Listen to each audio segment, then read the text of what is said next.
You want to know who's the most dangerous guy in any room? It's not the loudest one, not the richest, not even the smartest. It's the guy who doesn't want anything from anybody. Think about it. Last week, you're sitting in a meeting and your boss starts dropping hints about layoffs. Everyone's sweating, scrambling, kissing ass. But there's this one dude just sitting there, calm, almost bored. He's not worried because losing that job, it wouldn't break him. He doesn't need it the way everyone else does. And that scares the hell out of people, doesn't it? Or maybe it's that friend who never seems rattled. You call him up, stressed about some drama, expecting him to get worked up with you. But he just listens, doesn't react, doesn't get pulled into your emotional tornado. Makes you feel kind of foolish, doesn't it? Like you're the only one losing your mind over stuff that maybe doesn't really matter. Here's what's eating at you, and I know it is, because it eats at all of us. How many times have you been controlled by someone who knew exactly what you wanted? Your ex, who dangled just enough attention to keep you hooked. Your boss, who knew you'd do anything to avoid getting fired. That friend who guilt trips you because they know you can't handle disappointing people. They had power over you. Why? Because you needed something from them. You had desires, and they knew how to play those desires like a piano. But what if you didn't need anything? What if you genuinely didn't care about their approval, their money, their attention, their threats? What kind of power would that give you? Most guys our age, we're walking around like emotional junkies, desperate for our next fix. We need the promotion. We need the relationship to work out. We need people to respect us, validate us, fear us, love us. And every single one of those needs, it's a leash around your neck, handed to anyone smart enough to notice what you're hungry for. The Buddhists figured this out thousands of years ago. The Stoics, too. They understood something that makes most people uncomfortable, that your desires aren't making you stronger. They're making you weak, predictable, controllable. Now, before you start thinking this is about becoming some cold, heartless robot, hold up. That's not what we're talking about here. There's a massive difference between not feeling anything and not being controlled by what you feel, between caring about nothing and not being desperate for anything. The guy who desires nothing, he's not dead inside. He's free. Free to make decisions based on what actually makes sense, not what his emotions are screaming at him to do. Free to walk away from bad deals, toxic people, and situations that don't serve him. Free to help others without expecting anything in return, which somehow makes people trust him more. And that freedom, that's what makes him dangerous. Because you can't buy him, threaten him, or manipulate him. He's got something most people have never experienced in their entire lives: true independence. Not financial independence, emotional independence. So here's the question that's gonna stick with you for the rest of this conversation. What would your life look like if nobody could control you through your wants and needs? Let me tell you something that's gonna hurt a little bit. Every desire you have, every want, every need, it's a vulnerability. It's a crack in your armor that someone can exploit. And people do exploit it every single day. Your desire for respect, your boss uses that to make you work overtime without extra pay. Your need for love, Your partner uses that to get away with behavior you'd never tolerate from anyone else. Your want for social acceptance? Your friends use that to pressure you into doing stuff that goes against your better judgment. You think you're being human, being passionate, being authentic. What you're actually being is manipulable. And the worst part? You're doing it to yourself. Here's the reality nobody wants to face. The moment you really desperately want something, you've already lost. You've given someone else the keys to your emotional state. You've handed over control of your decisions to whoever can either give you what you want or threaten to take it away. Look at how this plays out in your dating life. You meet someone you're really into. Suddenly, you're checking your phone every 5 minutes, analyzing every text, changing your plans to accommodate theirs. Why? Because you want something from them. Their attention, their approval, their body, their commitment. And that want makes you do stupid things. It makes you weak. Compare that to the times when you weren't particularly invested. Remember that? You were funnier, more confident, more attractive. You made better decisions. You had more fun. Why? Because you didn't need anything from them. You were just present. And that presence, that lack of desperation, it drew them in. The ancient Chinese philosopher Lao Tzu understood this better than almost anyone. In the Tao Te Ching, he talks about the power of emptiness. How a cup is useful not because of the clay, but because of the empty space inside it. How a house is valuable not because of the walls, but because of the empty space you can live in. That emptiness, that void, that's not weakness. That's where real power comes from. When you're not trying to fill yourself up with external stuff, when you're not desperately reaching for things outside yourself, you become like water. You flow around obstacles instead of crashing into them.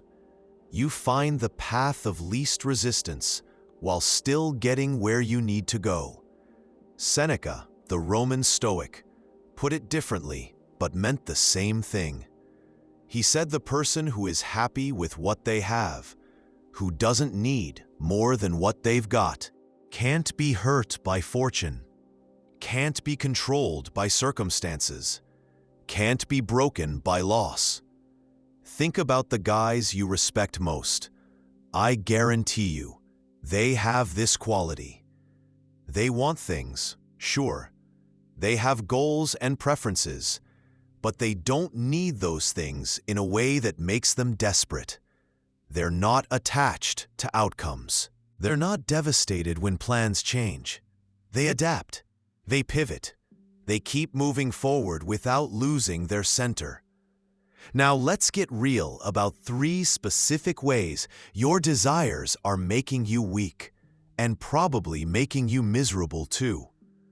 First truth, your desires make you predictable. When someone knows what you want, they know exactly how you're going to behave. They can manipulate your responses like they're pressing buttons on a remote control. You want to be seen as successful? They'll challenge your competence, and you'll work yourself to death trying to prove them wrong. You want to be liked? They'll threaten to withdraw their approval, and you'll bend over backwards to win them back. You become a puppet, dancing to whatever tune gets you closer to what you think you need. This predictability doesn't just make you manipulable, it makes you boring. When people can anticipate your every move, when they know exactly which emotional buttons to push, you lose your edge. You become just another person they can handle, manage, and ultimately dismiss. Second truth, your desires create suffering that has nothing to do with reality. How much time do you spend being miserable about stuff that hasn't even happened yet? Worrying about losing something you have or not getting something you want. That suffering isn't caused by your actual circumstances. It's caused by the gap between what is and what your desires tell you should be. The guy who desperately wants a promotion spends months in agony, checking every interaction with his boss for signs, reading meaning into every meeting, every email, every casual conversation. Meanwhile, the guy who'd like the promotion but doesn't need it, he just does his work, stays professional, and sleeps fine at night. Same circumstances, completely different experience. Third truth, your desires make you weak in negotiations, relationships, and basically every area where power matters. When you want something too much, everyone can see it. And when they can see it, they know they can make you pay more for it, work harder for it, compromise more for it than you should. Ever tried to buy a car when you really needed one versus when you were just browsing? Night and day difference. When you need it, the salesperson smells that desperation and uses it against you. When you're just looking, suddenly they're trying to convince you, offering better deals, treating you with more respect. Same principle applies everywhere.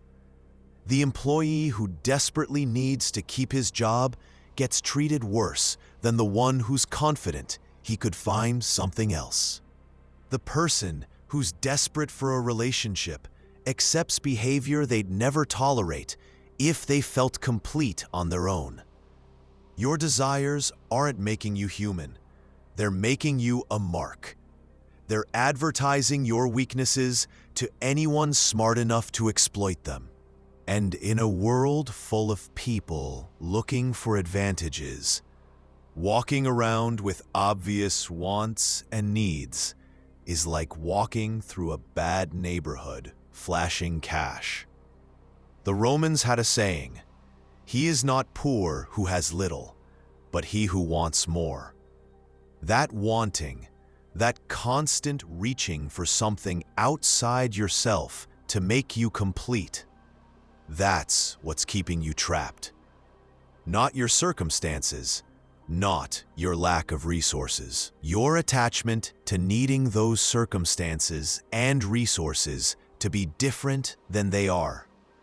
So what happens if you don't change this? If you keep living like an emotional junkie, desperate for your next fix of validation, success, love, or whatever drug you're currently addicted to, you become a slave. Not to some external master, but to your own wants. You wake up every morning with a list of things you need to happen for you to feel okay. Your happiness becomes dependent on variables you can't control. Other people's opinions, market conditions, whether your boss is in a good mood, whether your partner feels like being affectionate. You spend your entire life reacting instead of acting. Someone threatens something you want, you panic. Someone offers you something you need. You compromise your principles to get it. You're not making decisions anymore. Your desires are making them for you. And people notice this. They see that you're not free, that you're controlled by your wants, and they lose respect for you. Even worse, they start using that control against you. Your friends know exactly which favors you can't say no to. Your family knows which guilt trips work on you. Your boss knows which threats will make you fall in line. You end up living in constant anxiety because your well-being depends on so many things outside your control. Every phone call, could be bad news. Every change in routine could threaten something you need. Every person you care about has the power to destroy your peace of mind just by changing their behavior toward you. But here's what's really tragic. You never get to find out who you actually are underneath all those desires. You're so busy chasing what you think you need that you never discover what you're actually capable of when you're not driven by desperation. You never experience the clarity that comes from making decisions based on wisdom instead of want. All right, so how do you break free from this? How do you become the kind of person who can't be controlled because they don't need anything from anyone? First step, start practicing strategic indifference. This doesn't mean becoming a sociopath who doesn't care about anything. It means learning to separate your emotional state from outcomes you can't control. You can care about things without being attached to them. You can work toward goals without being devastated if they don't work out exactly as planned. Here's how you practice this. Every morning, before you start your day, spend 5 minutes thinking about what you're hoping will happen. Then, mentally prepare yourself for the possibility that none of it will happen, not because you're being negative, but because you're training yourself to be okay regardless of outcomes. Your peace of mind shouldn't depend on whether your day goes according to plan. When something good happens, enjoy it, but don't cling to it. When something bad happens, deal with it, but don't let it define your emotional state. You're building emotional muscle, the ability to stay centered regardless of what's happening around you. Second step, eliminate dependencies wherever possible. Look at your life and identify everywhere you need something from someone else to feel okay. Maybe you need your partner to text you back quickly, or you start spiraling.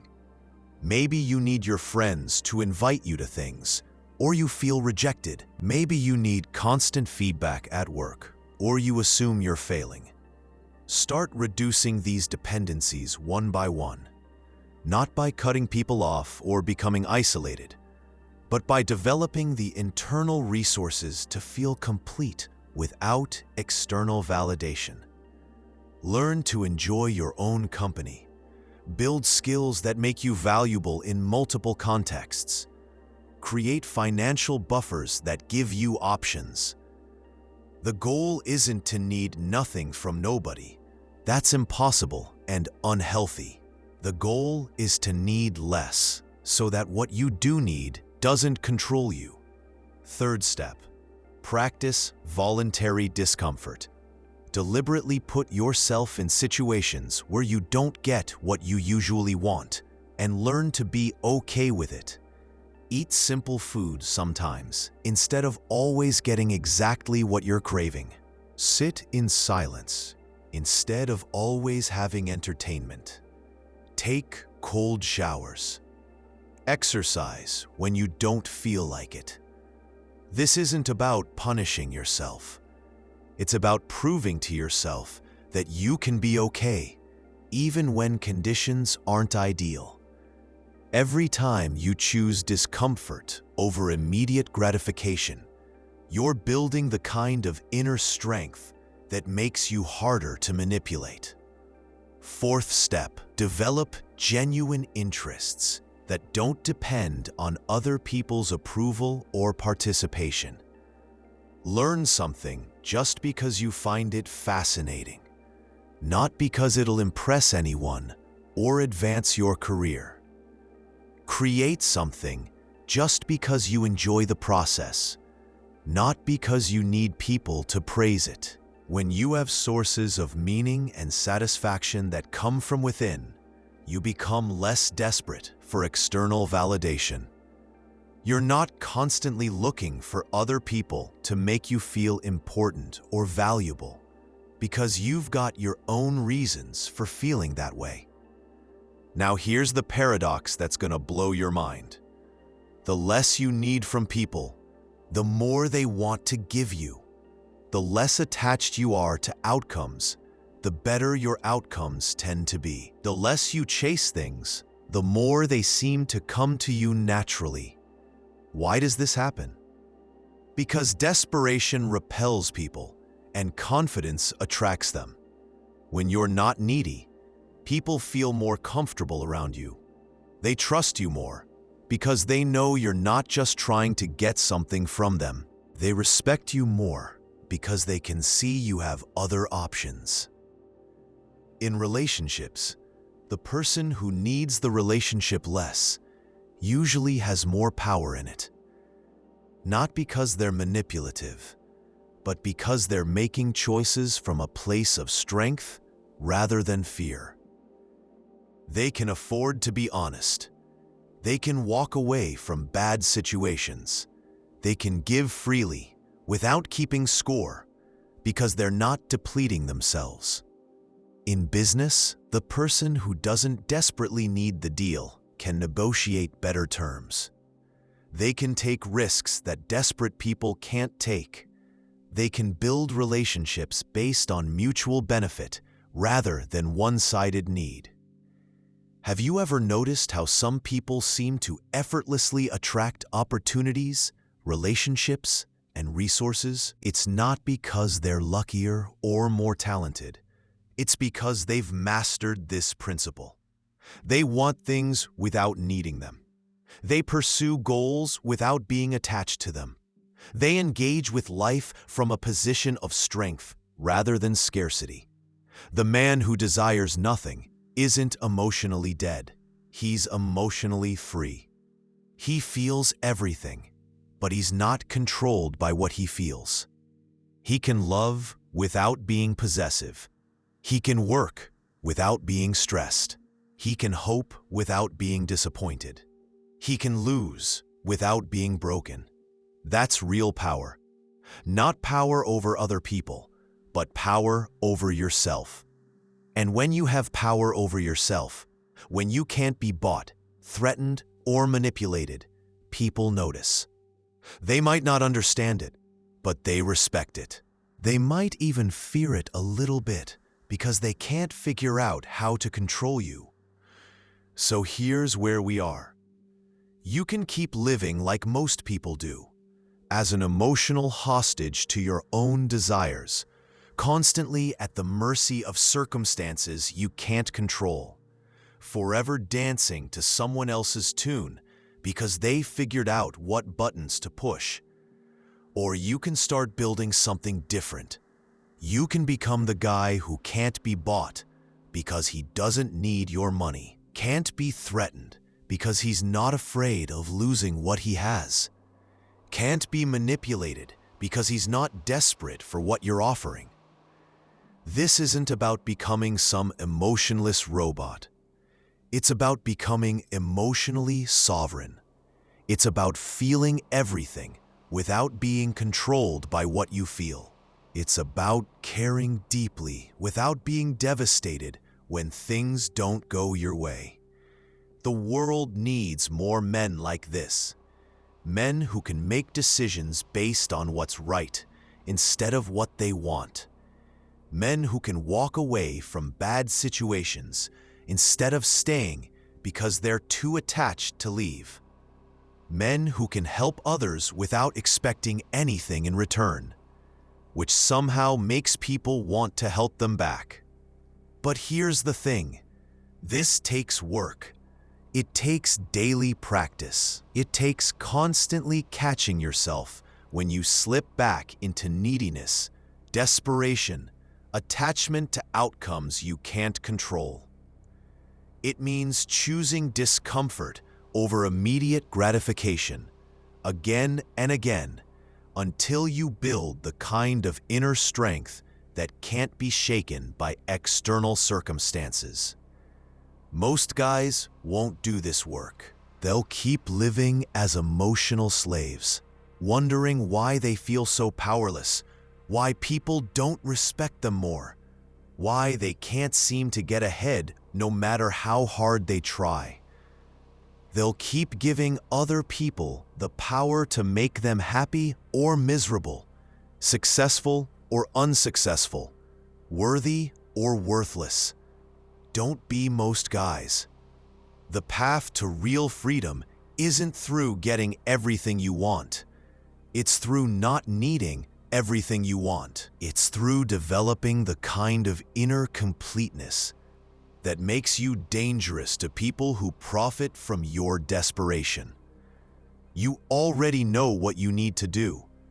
You felt it while we were talking. You recognized yourself in the desperate person, and you caught a glimpse of who you could become if you stopped being controlled by your desires. The question is, are you going to do something about it, or are you going to keep living as someone else's puppet? What was the last time someone manipulated you by using something you wanted badly? Think about it.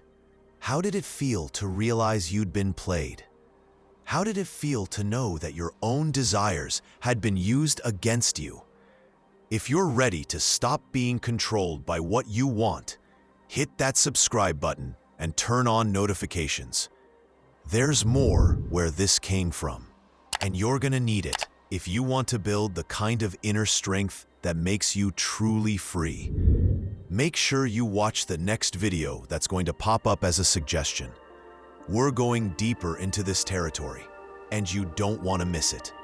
Until then, stop needing so much from everyone else. Start building something from within that nobody can take away from you. I'll see you in the next one.